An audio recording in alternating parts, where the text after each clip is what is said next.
कबुतरांना खायला घातल्या प्रकरणामध्ये मुंबईमध्ये पहिला गुन्हा आता दाखल झालाय। माहीम पोलीस ठाण्यामध्ये अनोळखी इसमाविरोधात गुन्हा दाखल करण्यात आलाय।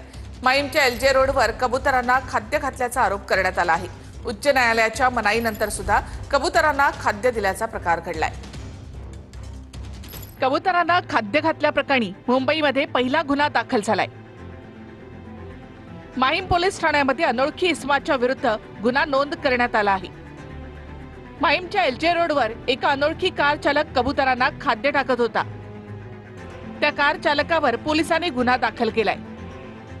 याआधी दादरमधल्या कबुतरखान्यात खाद्य टाकल्याप्रकरणी पालिकेने दंडात्मक कारवाई केली होती। यानंतर शिवाजी पार्क पोलीस ठाण्यातही एका व्यक्तीवर एफआयआर दाखल करण्यात आला होता। मुंबईमध्ये एकूण 51 कबुतरखाने आहेत। मालाडमध्ये 10, वांद्रे पूर्वमध्ये 4 आणि गोरेगावमध्ये 3 कबुतरखाने आहेत।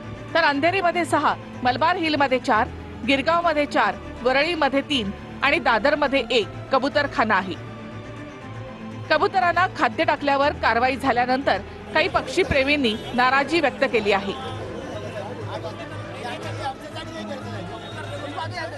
कबूतरखाने का बंद व्हावे आम्हाला एक तरी उत्तर द्या।